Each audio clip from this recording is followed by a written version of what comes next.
De nuevo. Vamos a orar, hermanos, y vamos a encomendar este culto al Señor. Bueno, este culto no, este tiempo ahora. Padre Celestial, a ti nos encomendamos para que tú, Señor, nos hables por tu palabra y ese también sea un tiempo de edificación, Señor. En nombre de Jesús. Amén. Pues como hemos anunciado antes, este próximo mes celebraremos el 40 aniversario de la Iglesia. Ni más ni menos. Ni más no podemos celebrar porque no tenemos más. Y menos para qué vamos a celebrar menos años si tenemos 40. Pues exactos, 40 años. Gracias al Señor. Claro que sí. Gracias al Señor. Y son pocos, ¿no? Esos años. 40 años. ¿Quién tiene menos de 40 años aquí? No, tú no cuelas, Manolo. Tú tienes el doble. Casi. Ahora a los 80. Muy bien. Tampoco son pocos, ¿eh? Pero son muchos años, seguro. Seguro que podemos contar. Por eso sí, claro. Sí, en que soy de los que estabais casi al principio o al principio, ¿verdad?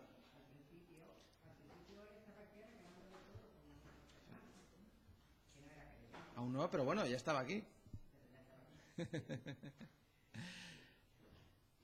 ¿Y cuántas anécdotas se podrán contar después de 40 años? Un buen porrón, ¿verdad que sí? Historias, curiosidades. Habría que hacer quizás un librito de curiosidades. Quizás tendría ese más... tendríamos que imprimir más eso, porque las curiosidades siempre venden. Las cosas quizás más serias no venden, pero las curiosidades siempre tienes un momento para ver las curiosidades. Y también, seguro que si nos pusiésemos a ver fotos de estos 40 años, veríamos y recordaríamos pues un montón de hermanos, un montón de situaciones, tiempos remotos, y veríamos también cómo hemos cambiado en estos 40 años. Antes esta calle se subía, después fue de bajada, o de subida otra vez, bueno, solamente lo externo ha cambiado, pero lo interno también ha cambiado. No solamente ha cambiado lo interno, se hizo una reforma, si no recuerdo mal, para el 25 aniversario, ya hace 15 años, pero también han cambiado las personas, ¿verdad que sí? ¿Cuántos están de los que aquí habían al principio? ¿Y cuántos no han pasado? ¿Y cuántos no han pasado? Hemos conocido hermanos, han ido a otros lugares, han abierto otras iglesias, quizás, ¿verdad? Podemos conocer varios hermanos, podemos recordar varios hermanos que han salido de aquí o han pasado por aquí y se han ido a abrir otras iglesias, otros lugares donde se predica el Evangelio. También hemos conocido hermanos que han pasado por aquí y ya no están, se apartaron de la iglesia, se apartaron del Señor. También hemos conocido otros hermanos que han pasado por aquí y ya no están con nosotros porque están en la presencia del Señor. Y un día nos conforta que los veremos otra vez. Hemos cambiado, ha cambiado todo. No somos ni los mismos que empezamos, ni la misma cantidad de los que empezaron, tampoco. Han habido épocas en las que no cabíamos en la iglesia, ahí han habido otras épocas en las que cabíamos en los primeros bancos. Pero el Señor siempre ha dejado un remanente. Sí, exacto. El Señor siempre ha tenido un remanente a lo largo de toda la historia. Incluso cuando Elías se pensaba que era el único que quedaba en todo Israel, el Señor le dijo, me he guardado, que eran 400 o 4000, no recuerdo ahora, que no han doblado su rodilla ante Baal. Dios siempre ha tenido un remanente. Incluso han pasado por aquí diferentes pastores, ¿verdad? Y podíamos acordarnos y nombrarnos algunos de ellos, hermano Alejandro, hermano Martín, David Robinson, sí, es el primero que mencioné. Alejandro, David Robinson, David Robinson, ¿verdad? Y yo son los que más conocí quizás, y obviamente el pastor Martín, que quizás es el que, no sé si por por 3 periodos ha estado aquí pastoreando a la iglesia. Quizás es que más extensamente ha estado aquí pastoreando a la iglesia. Pero han habido muchos cambios, ¿verdad que sí? Mucho movimiento. Y no podemos decir que somos los mismos que empezamos, pero aquí estamos, por la gracia del Señor. Algunos sí que están desde el principio, y el Señor nos ha guardado y son quizás los que nos pueden contar las anécdotas, las luchas que han habido aquí también, las dificultades que se han ido superando o no durante estos años, y los que nos pueden dar testimonio de cómo fue el principio, cómo fueron los orígenes. Y en la Biblia, el número 40 también quiere decir algo. Hay diferentes cosas que aparecen en la Biblia con el número 40 al lado. ¿Alguno me puede decir alguna de ellas? Número 40. 40 días, 40 años, 40... Noé. ¿Qué pasó con Noé? El diluvio. Bueno, estuvo lloviendo por 40 días. 40. ¿Qué más? Jesús estuvo en el desierto ayunando 40 días y era tentado por el diablo. ¿Qué más? Hay muchas cosas que aparecen con 40 al lado. ¿Qué más? 40 años en el desierto. Que Moisés no. Bueno, Moisés estuvo al frente, pero Israel estuvo 40 años dando vueltas por el desierto porque no hicieron caso de otras personas que estuvieron también 40 días en Canaán examinando la tierra. Estuvieron 40 días también esos 12 espías examinando la tierra de Canaán antes del pueblo entrar allí, y como no les hicieron caso, 2 dijeron: adelante, que el Señor está con nosotros, podremos más que ellos. Sí, ya se ha dicho. Estuvo lloviendo 40 días. Estuvieron en el arca 1 año y pico, pero bueno, fueron 40 días que estuvo lloviendo. ¿Alguna cosa más? Moisés tiene allí 3 periodos de 40 años. 40 años antes de salir de Egipto, en su preparación, 40 años que estuvo cuidando de las ovejas de su suegro, de Jetro, y 40 años después que estuvo guiando al pueblo de Israel. ¿Alguien más estuvo predicando 40 días antes de que se arrepintiesen? Aunque le costó llegar hasta allí, porque no quería ir hasta allí. Jonás. De aquí a 40 días Nínive será destruida. Y estuvo predicando 40 días. Y Nínive no fue destruida. No porque Jonás predicó, sino porque la gente de Jonás creyó, la gente de Nínive creyó a Jonás y se arrepintieron. ¿Qué cosa? Eso sí que es uno de los milagros más grandes del Antiguo Testamento. Que toda una ciudad como Nínive, una ciudad tan malvada y tan perversa, se arrepintieran por la palabra de un hombre que no era ni de ellos.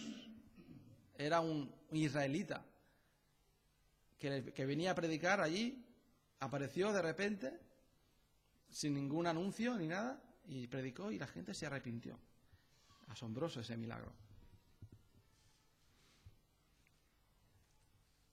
El número 40 en la Biblia significa o está relacionado con la prueba. Con la prueba. Es un periodo de tiempo en el cual uno es probado. O durante ese periodo de tiempo, normalmente esos 40 años o 40 días o 40 lo que sea, son probados para ver lo que hay ahí dentro, para dar a conocer lo que hay en el corazón de la persona o del pueblo, en este caso, por ejemplo, hablamos de Israel. Está relacionado con la prueba. Claro, aquí tenemos 40 años, aunque no todos hemos pasado aquí 40 años. Yo, si no recuerdo mal, he estado aquí 34 años. No he llegado a los 40. La primera vez que llegamos aquí a esta iglesia con mi familia, nos sentamos en esos bancos de ahí porque no había sitio para sentarse. Un domingo por la tarde. Eso sí que me acuerdo. Y estaba calculando, 40 años, ¿cuántos domingos son? A ver quién es rápido con la calculadora. 2080 domingos. Si ponemos 52 domingos por año. Más o menos. Son 52 semanas, He cogido la calculadora, he cogido en Google. ¿Cuántas semanas tiene un año? 52. Pues 52 domingos. 2080 domingos en los que se ha predicado la palabra del Señor. 52 semanas por cada año, 2080 semanas en las cuales, pues aquí se ha hecho una obra. Se ha predicado, se han hecho conferencias los miércoles, los domingos por la mañana, por la tarde. Y hasta aquí hemos llegado. Y así estamos ahora. El resultado de estos 40 años en esta iglesia somos nosotros. Hasta aquí hemos llegado. Y hasta aquí nos ha traído el Señor. Y aquí tenemos la palabra de Benecer, ¿verdad? Como nuestro campamento. Hasta aquí nos ayudó el Señor. Y en Él seguimos confiando. Y en Él seguimos confiando. Con esa gran victoria que tuvo Israel sobre los filisteos. Y después de 40 años, sería interesante saber cómo ve Dios a esta iglesia. ¿Cómo ve Dios a esta iglesia? ¿Cómo ve Dios a esta iglesia? ¿Nunca te lo has preguntado? ¿Nunca me lo he preguntado? ¿Cómo ve Dios? Obviamente me lo he preguntado porque lo estoy diciendo. ¿Cómo ve Dios a esta iglesia? Después de 40 años. ¿Cómo se prueban las cosas?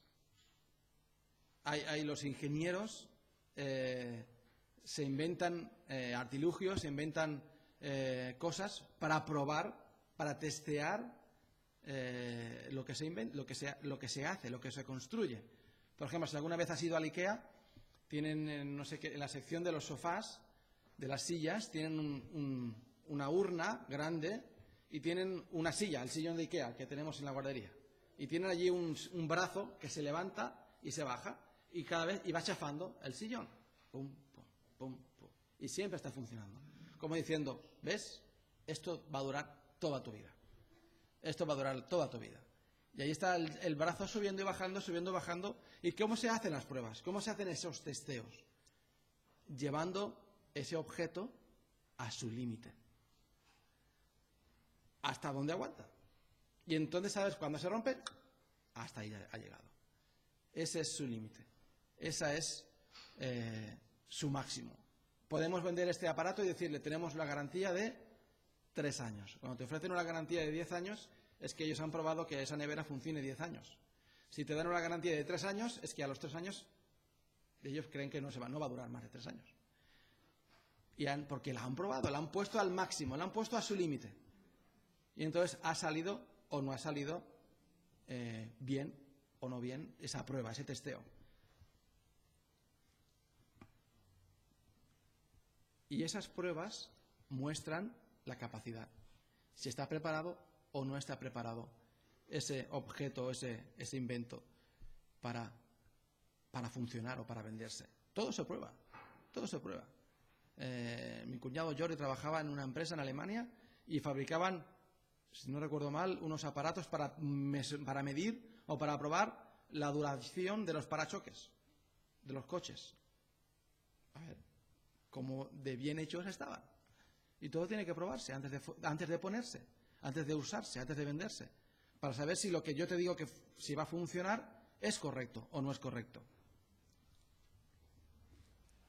Esta mañana, con la ayuda del Señor, vamos a ver un poco, o vamos a empezar a ver, porque no lo vamos a terminar hoy, de estos ejemplos de 40 años, todos tienen algo que enseñarnos, algo que es útil para nosotros, como dice la palabra del Señor, que se escribieron para nuestra edificación. Pues hay un personaje que no hemos mencionado. Por ejemplo, el rey Saúl. Él gobernó 40 años en Israel. 40 años en Israel. Y el rey Saúl, y no es que esté comparando a esta iglesia con rey Saúl, pero sí que tenemos, o me pareció que tenemos algo que aprender de él. Sobre todo podemos aprender de los errores, de las cosas para no repetirlas y para ponerlas, para estar en aviso. Y en el capítulo 9 de 1 de Samuel encontramos cómo Saúl es elegido rey. Saúl fue uno de los reyes que más tiempo gobernó en Israel. 40 años son muchos. 40 años son muchos. La mayoría de los reyes en Israel o en Judá o Israel no aguantaron esos 40 años. Y en el capítulo 9 de Primera de Samuel encontramos cómo Saúl es elegido rey. Así que vamos a leer este capítulo.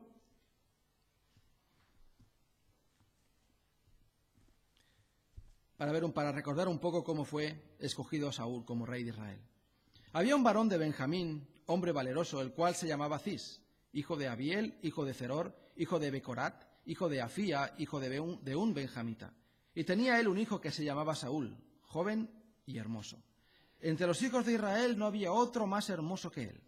De hombros arriba sobrepasaba a cualquiera del pueblo, y se habían perdido las asnas de Cis, padre de Saúl, por lo que dijo Cis a Saúl su hijo: toma ahora contigo a alguno de los criados y levántate y ve a buscar las asnas. Y él pasó al monte de Efraín y de allí a la tierra de Salisa, y no las hallaron. Pasaron luego por la tierra de Saalim y tampoco. Después pasaron por la tierra de Benjamín y no las encontraron. Cuando vinieron a la tierra de Zuf, Saúl dijo a su criado que tenía consigo: ven, volvámonos, porque quizá mi padre abandona la preocupación por las asnas, estará congojado por nosotros. Él le respondió: he aquí ahora hay en esta ciudad un varón de Dios, que es hombre insigne. Todo lo que él dice acontece sin falta.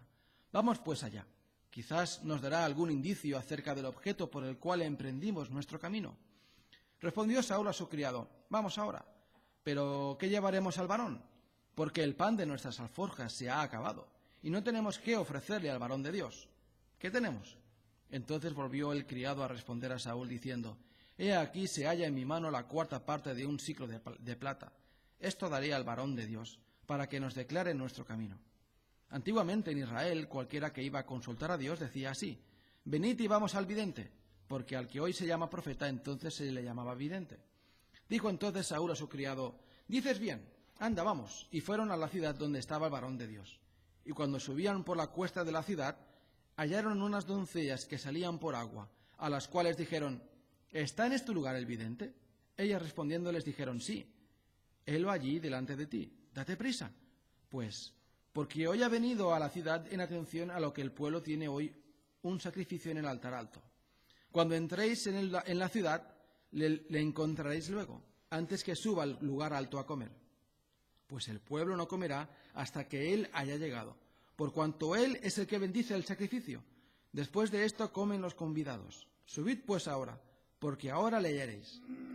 Ellos entonces subieron a la ciudad, y cuando estuvieron en medio de ella, he aquí Samuel venía hacia ellos para subir al lugar alto. Y un día antes que Saúl viniese, Jehová había revelado al oído de Samuel diciendo: mañana a esta misma hora yo enviaré a ti un varón de la tierra de Benjamín, al cual ungirás por príncipe sobre mi pueblo Israel, y salvará a mi pueblo de mano de los filisteos, porque yo he mirado a mi pueblo, por cuanto su clamor ha llegado hasta mí. Y luego que Samuel vio a Saúl, Jehová le dijo: he aquí, este es el varón del cual te hablé, este gobernará a mi pueblo. Acercándose pues Saúl a Samuel en medio de la puerta le dijo: te ruego que me enseñes dónde está la casa del vidente. Y Samuel respondió a Saúl diciendo: yo soy el vidente. Sube delante de mí al lugar alto, y come hoy conmigo, y por la mañana te despacharé, y te descubriré todo lo que está en tu corazón. Y de las asnas que se te perdieron hace ya 3 días, pierde cuidado de ellas, porque se han hallado. Mas ¿para quién es todo lo que hay de codiciable en Israel, sino para ti y para toda la casa de tu padre? Saúl respondió y dijo: ¿no soy yo hijo de Benjamín, de la más pequeña de las tribus de Israel? ¿Y mi familia no es la más pequeña de todas las familias de la tribu de Benjamín? ¿Por qué, pues, me has dicho cosa semejante? Entonces Samuel tomó a Saúl y a su criado, los introdujo a la sala y les dio lugar a la cabecera de los convidados, que eran unos 30 hombres. Y dijo Samuel al cocinero: trae acá la porción que te di, la cual te dije que guardases aparte. Entonces alzó el cocinero una espaldilla, con lo que estaba sobre ella, y la puso delante de Saúl. Y Samuel dijo: he aquí lo que estaba reservado, ponlo delante de ti y come, porque para esta ocasión se te guardó, cuando dije: yo he convidado al pueblo. Y Saúl comió aquel día con Samuel, y cuando hubieron descendido del lugar alto a la ciudad, él habló con Saúl en el terrado. Al otro día madrugaron y al despuntar el alba Samuel llamó a Saúl, que estaba en el terrado, y dijo: luego, levántate para que te despida. Luego se levantó Saúl y salieron ambos, él y Samuel. Y descendiendo ellos al extremo de la ciudad, dijo Samuel a Saúl: di al criado que se adelante. Y se adelantó el criado. Mas espera tú un poco para que te declare la palabra de Dios. Tomando entonces Samuel una redoma de aceite, la derramó sobre su cabeza, y lo besó, y le dijo: ¿no te ha ungido Jehová por príncipe sobre su pueblo Israel? Y vamos a dejar aquí esta lectura. La primera cosa que me llama la atención de este pasaje, la que veremos esta mañana, es cómo se presenta al padre de Saúl. Si os acordáis, en el primer versículo, el padre de Saúl se llamaba Cis, hijo de Abiel, hijo de Zeror, hijo de Becorat, hijo de Afía, hijo de un benjamita. Bueno, perdón, he empezado más tarde. Había un varón de Benjamín, hombre valeroso, el cual se llamaba Cis. Un hombre valeroso, el cual se llamaba Cis. Y da la impresión que Dios lo vaya a escoger a él como rey.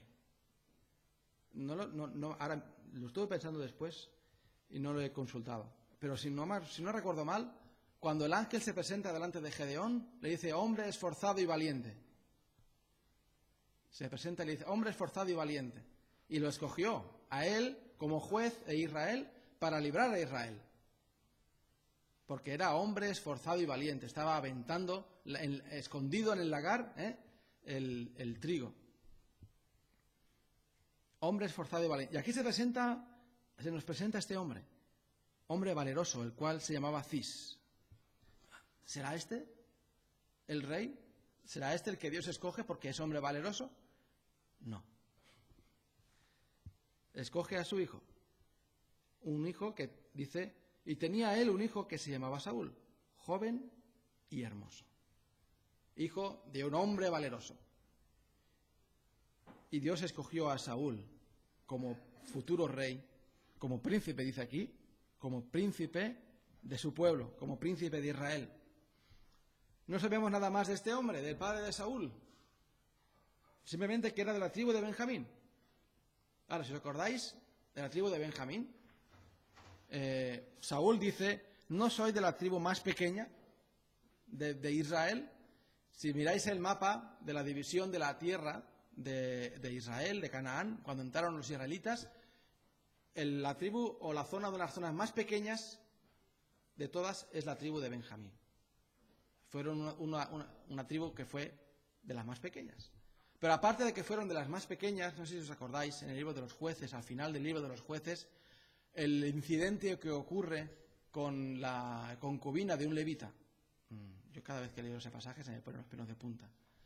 Pero ese levita que fue a buscar a su concubina que se había escapado y se fue a tierra de Benjamín, y allí llegaron a una ciudad en la cual ella la había recuperado, se volvían a su casa, en la cual los habitantes de esa ciudad quisieron abusar de él. Y quien lo acogió en su casa les dijo: no, os dejo a mi hija, algo parecido a lo que ocurrió con Lot. Estaba leyendo ese pasaje y decía: esto parece lo mismo que pasó en Sodoma. Querían conocerlo a él, querían aprovecharse de él, querían abusar de él. Y entonces el que lo había acogido en su casa les dijo: no, tomad a mi hija y a su concubina. Y no querían, no. Y al final el hombre levita les sacó a su concubina y abusaron de ella toda la noche hasta que la mataron. Y él cogió a la mujer, la partió en pedazos y lo repartió por todo Israel, y ahí se juntaron todos a una para hacer desaparecer a ese pueblo de la faz de Israel, por la maldad que había allí, por el pecado que allí se había cometido. No podremos recibir la bendición de Dios con esa gente habitando en medio nuestro. Tenemos que extraerlos, tenemos que sacarlos de en medio. ¿Pero qué sucedió? Que la tribu de Benjamín salió en defensa de ese pueblo.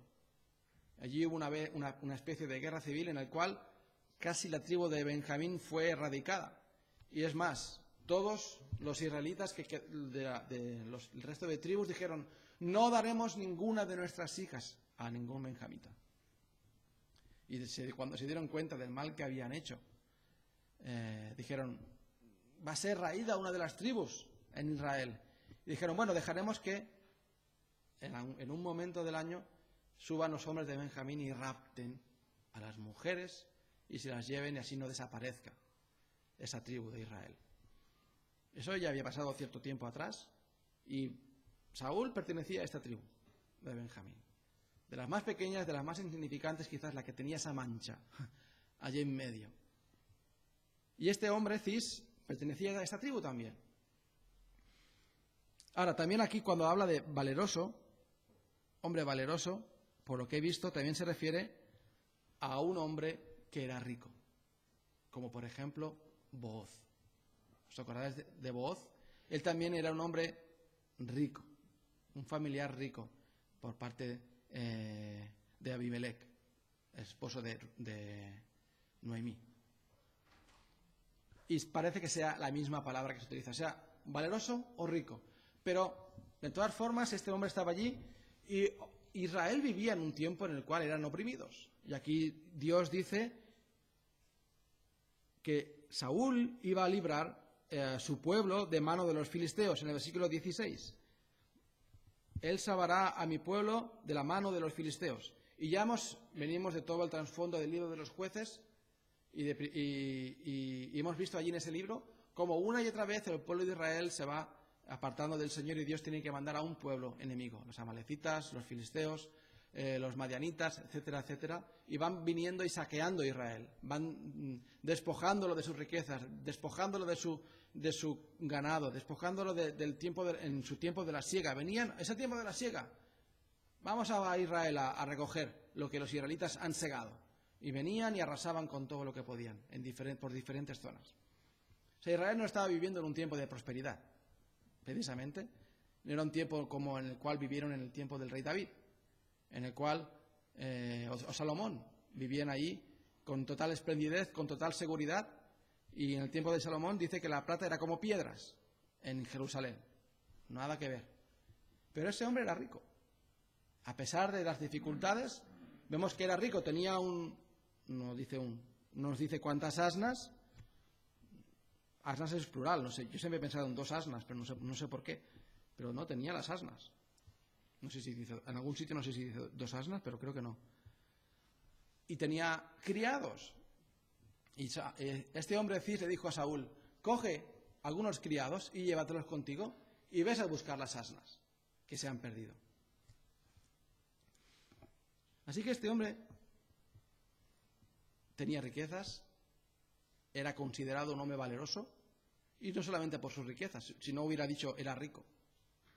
Era un hombre reconocido en su pueblo, un hombre respetado, un hombre que tenía valor, no solamente por sus riquezas, sino por su vida también. Por eso utilizará esta palabra, valeroso. Y además, pues qué orgullo, ¿no? Qué honor, qué privilegio.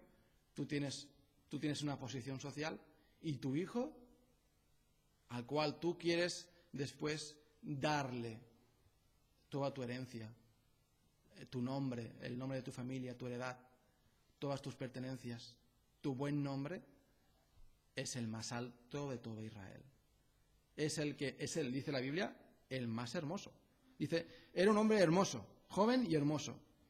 Y después en el versículo 2, aparte de decir esto, afirma o añade, entre los hijos de Israel no había otro más hermoso que él. De hombros arriba sobrepasaba a cualquiera del pueblo. Imaginaos qué familia, ¿no? Un hombre rico, ¿qué más quería este hombre?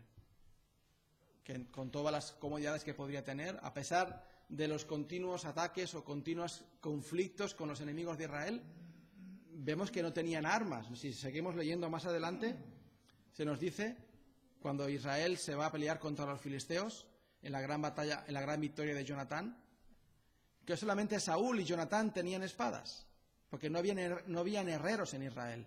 Y cuando querían afilar sus herramientas del campo, tenían que irse a la tierra de los filisteos a que se la afilasen, porque no habían herreros en Israel, no tenían espadas, no tenían armas. Pero este hombre había allí acumulado, y eso seguramente lo hizo a base de esfuerzo, ¿verdad? A base de trabajo y trabajo y trabajo, había acumulado todo esto para su familia. Y Saúl iba a heredar todo esto. El hombre valeroso era su padre. Él era el hermoso, el joven ya puesto, el cual iba, como se dice, sin comerlo ni beberlo, iba a heredar todo eso que su padre estaba acumulando. Y una herencia es eso, ¿verdad? Algo que hemos recibido sin haberlo trabajado, sin haberlo luchado. Nosotros no tenemos el mérito de esa herencia, simplemente la recibimos. Las herencias no se rechazan, se reciben. Si tú rechazas una herencia es porque tienes algo mucho mejor que eso. Quizás, no, esa herencia no, son deudas, no las quiero. Cuando falleció mi abuelo, tenían el piso en propiedad y si tú coges el piso, lo recibes. Cuidado eso, los que tenéis hipoteca, pensáis que algún día se lo podéis regalar a vuestros hijos. No va así la cosa. Si tú quieres recibir la herencia esa del piso, a pagar. Tienes que pagar al Estado por lo que tú recibes, una proporción, y tienes que pagarla de antemano. Si tú quieres recibir el piso para después venderlo, no.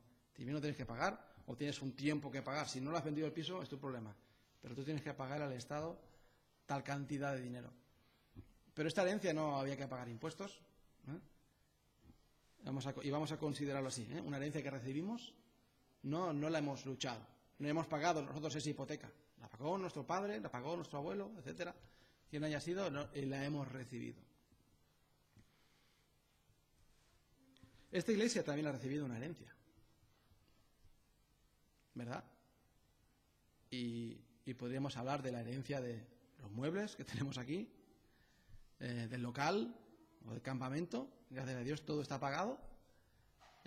Podríamos hablar de una herencia, no sé, de personas que aquí nos congregamos, las cuales son fruto del ministerio de otras personas, pero mucho mayor que todo eso. Mucho mayor que todo esto. Esta es la herencia que hemos recibido de parte del Señor, que como hijos suyos también la hemos recibido. Y en Judas capítulo 3, Judas versículo 3, capítulo único y versículo 3, dice, nos recuerda Judas, el apóstol: amados, por la gran solicitud que tenía de escribiros acerca de nuestra común salvación, me ha sido necesario escribiros exhortándoos que contendáis ardientemente por la fe que ha sido una vez dada a los santos. Que ha sido una vez dada a los santos. Es una herencia que hemos recibido. Bueno, Judas no era apóstol, por los que estáis aún pensando en eso. Por la herencia que hemos recibido. Que una vez ha sido dada a los santos. ¿Qué es lo que hemos recibido? Esa fe. Una fe, dice igualmente, ardientemente por la fe que ha sido una vez dada a los santos. En otro pasaje también nos habla de esta fe que es igualmente preciosa que la nuestra, que la que ya habían recibido los discípulos, los apóstoles. Pero aquí dice que contendáis ardientemente por la fe que ha sido una vez dada a los santos. De aquí tenemos Saúl, que está por recibir, o pensaba recibir una herencia que su padre valeroso había conseguido. Y vamos a dejar allí a Saúl con la esperanza de recibir esa herencia. Pero nosotros hemos recibido otra herencia, y es la fe. La fe. Y Judas nos exhorta a que contendamos ardientemente por la fe que ha sido una vez dada por los santos. Nosotros hemos recibido la verdad del Evangelio. Hemos recibido la verdad de la palabra de Dios, donde se nos revela quién es Dios. Es la herencia que hemos recibido. Donde se nos revela quién es Dios. Donde se nos revela quién es el hombre.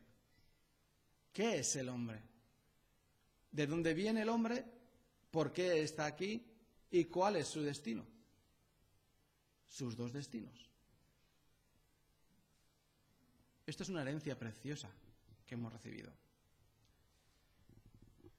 Se nos revela que si ponemos nuestra confianza en la obra de Cristo en la cruz, tenemos la salvación.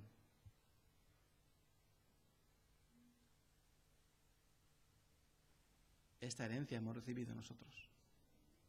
Cada uno particularmente y como iglesia también, como congregación. Hemos recibido la herencia de que el justo por la fe vivirá. Esas palabras que nos recuerdan de que tenemos que vivir por fe. El justo por la fe vivirá. Somos herederos de esa fe que una vez movió a Abraham. Una vez movió a Abraham a salir de Ur de los Caldeos, a dejar su tierra, por las palabras de Dios que le dijo: sal de tu tierra y de tu parentela, a una tierra que yo te mostraré. Ni siquiera sabía cuál tierra era, si la había escuchado quizás, si la había oído nombrar como una tierra especial. Ah, sí, la conozco, he escuchado de ella. ¿Existe de verdad esa tierra? Sí, pues vamos allá. No, a una tierra que yo te mostraré. No sabía si iba a ir al norte, al sur, al este o al oeste. Y ahí fue Abraham a buscar esa tierra que el Señor le dejó, le dio, o le prometió que le iba a dar. Somos herederos de esa fe. De esa fe que movió a Abraham, que movió a Isaac, que movió a Jacob.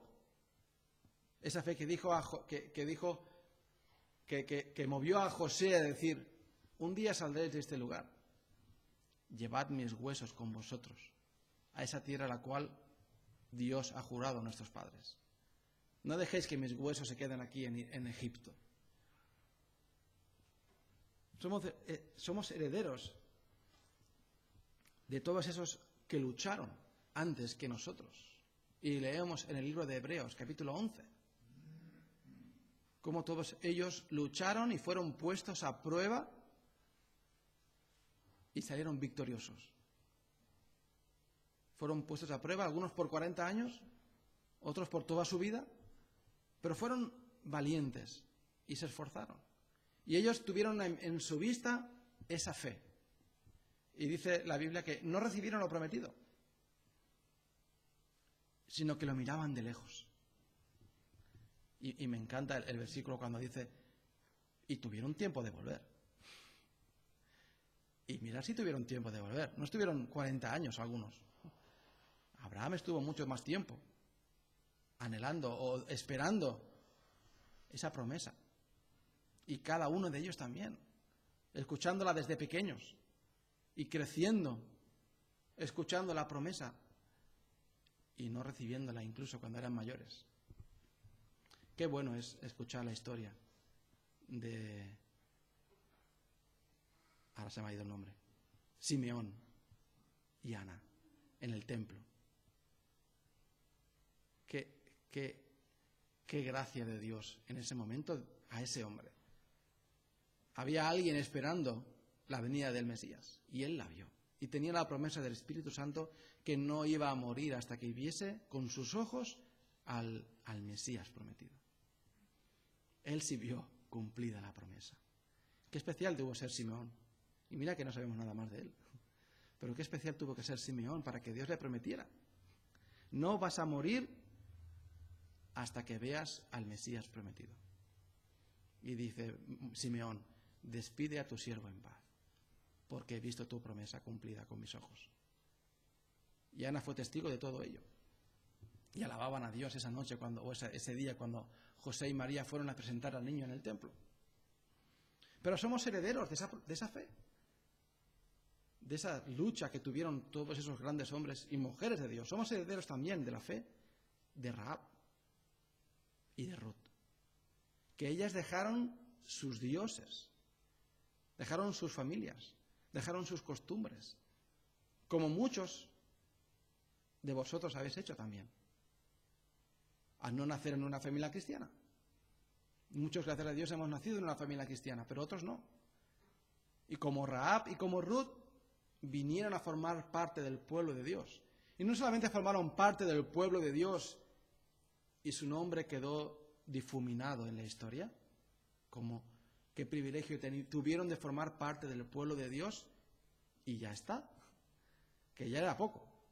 sea, que no era poco eso, sino que además su linaje, o ellas forman parte de la ascendencia del Señor Jesucristo, de la genealogía del Señor Jesucristo. ¡Qué privilegio! Esas dos mujeres que no eran israelitas, no había mujeres en Israel piadosas a las cuales pudiera formar parte de ese linaje o de esa genealogía. No les dice el Señor también a los fariseos, ¿no había mujeres en Israel que Dios tuvo que mandar a Elías a la viuda en Sarepta de Sidón? Y llegaron a formar parte de la genealogía de Cristo. Somos herederos de esa fe. Ellas, nos acordamos de esa frase tan famosa de Noemí, ¿verdad? Digo, de Ruth. Tu pueblo será mi pueblo y tu Dios será mi Dios. Y muchos de vosotros que habéis nacido en hogares donde no se creía el Evangelio, habéis dicho lo mismo. Y todos hemos dicho lo mismo también, porque todos teníamos delante nuestro las dos opciones, o escoger servir a Dios o escoger servir al mundo y no servir a Dios. Pero somos herederos de esta fe también.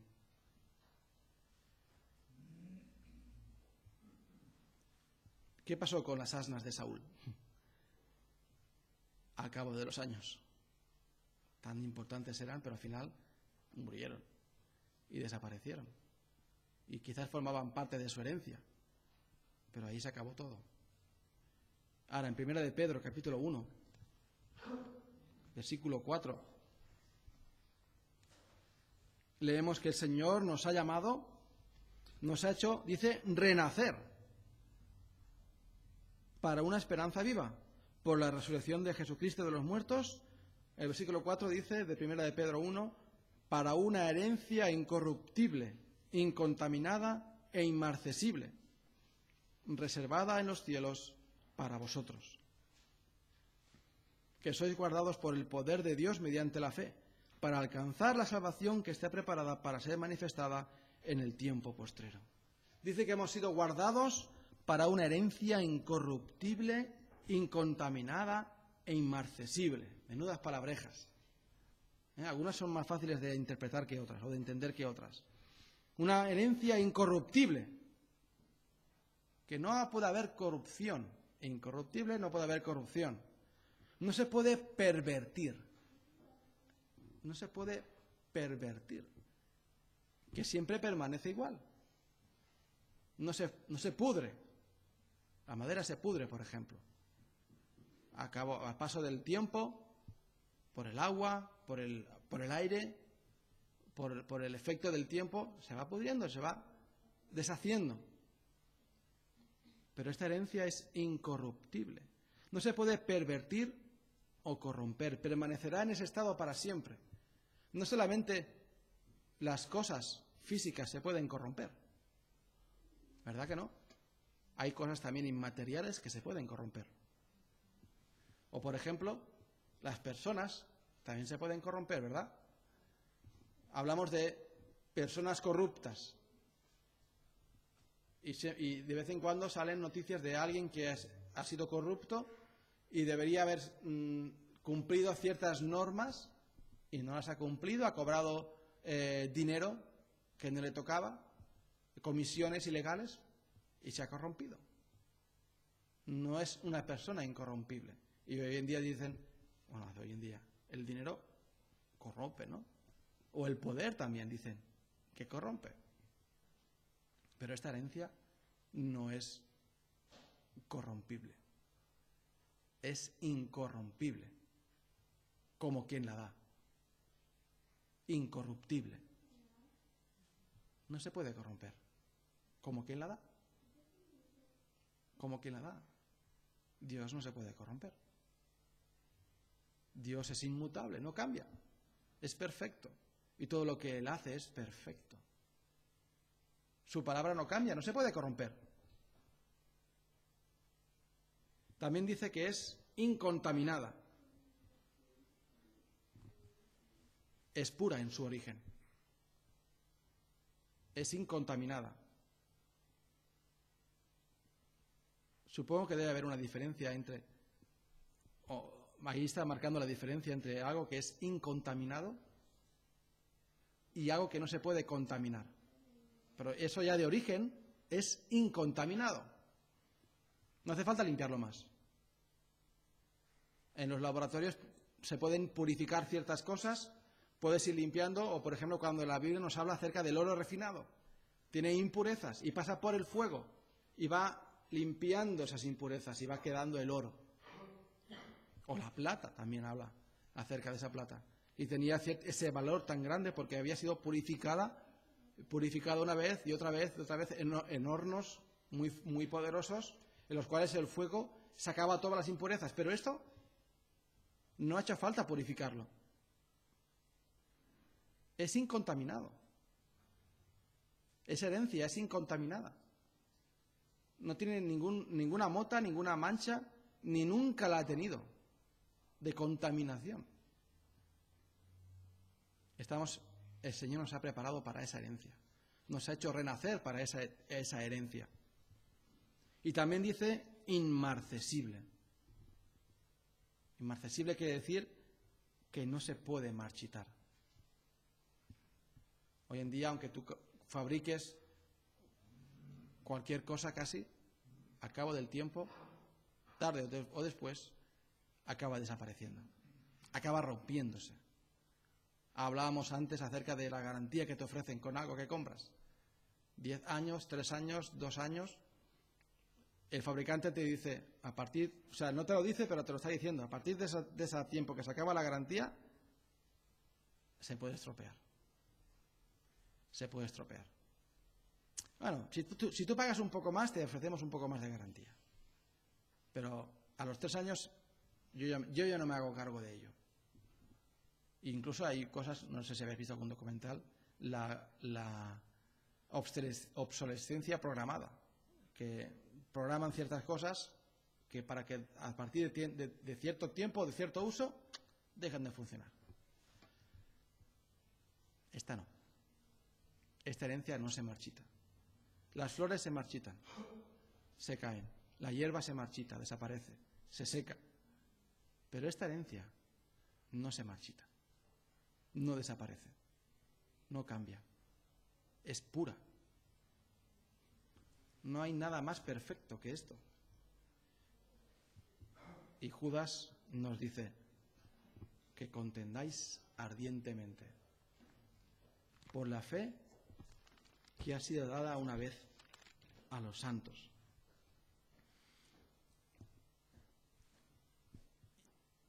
Nosotros no hemos luchado ni la mitad de batallas que se han luchado en toda la historia por esta fe. Quizás hemos hecho alguna batallita.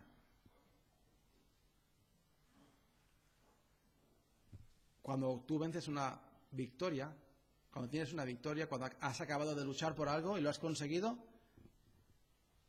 tu aprecio por eso sube. Si ya le tenías aprecio porque estabas luchando por ello, cuando acabas de luchar y ya lo has asegurado de nuevo, eso para ti tiene más valor todavía. Porque te ha costado algo, ¿verdad? Has sufrido por ello. Dicen que lo que no cuesta ganar se gasta deprisa, se gasta rápido.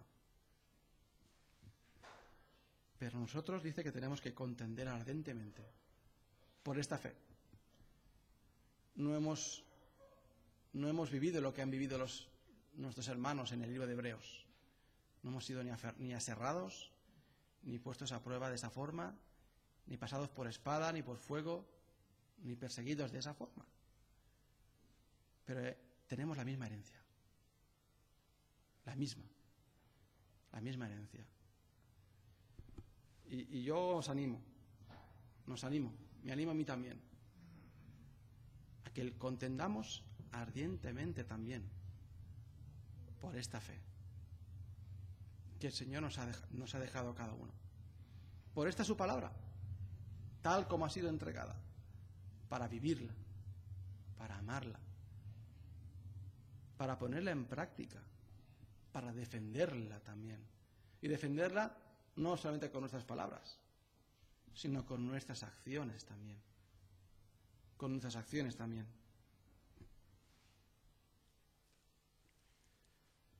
Nosotros no podemos vivir de la fe que tuvieron nuestros padres.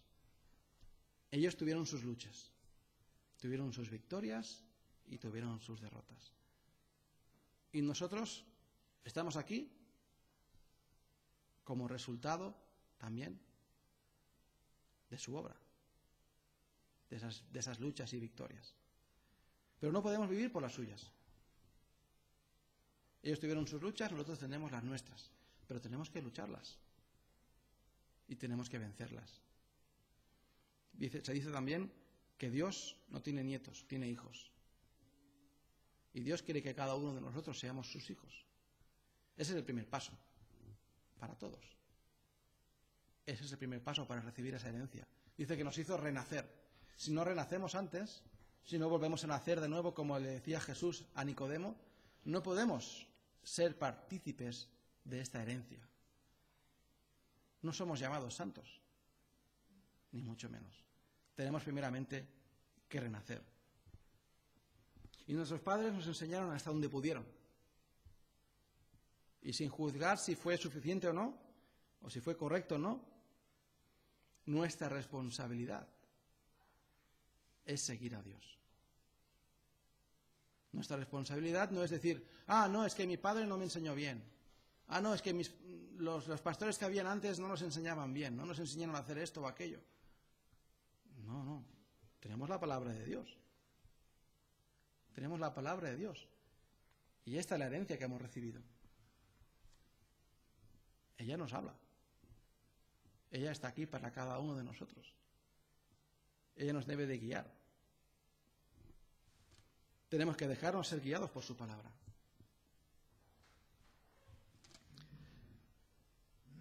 Pues eso, hermanos, que el Señor nos ayude a vivir esa herencia, vivir en esa herencia que hemos recibido. No queremos atesorar esos recuerdos simplemente. No queremos atesorar el mobiliario o este local o la historia incluso que hayamos tenido aquí. Lo más precioso que nos han podido dejar es la verdad de la palabra de Dios. Que nos la hayan enseñado, que nos la hayan hecho memorizar, que nos la hayan predicado, que nos la hayan hecho vivir. Esa es la mejor herencia que hemos podido recibir. Y nuestra responsabilidad ahora es vivirla. Nuestra responsabilidad ahora es vivirla cada día. Y enseñarla a nuestros hijos. Esa era una de las condiciones, ese era uno de los requisitos que Dios había puesto a Israel cuando entraron en Canaán. Y cuando entréis en Canaán, muy curioso ese versículo. Hace poco lo escuchaba en una predicación. Cuando entréis en Canaán, enseñadle todo eso a vuestros hijos. Porque ellos no iban a luchar como iban a luchar ellos para conquistar la tierra. Sus hijos no vivieron todos esos 40 años en el desierto. Sus hijos no lucharon contra los habitantes de Canaán y los vencieron en Jericó y en todas las otras naciones que habían allí. Ellos ya nacieron, dice, cuando entréis a poseer esa tierra y comáis de los frutos que no habéis plantado y viváis en las ciudades que no habéis construido y estéis y habitéis en las casas que no habéis edificado, que no os olvidéis de vuestro Dios.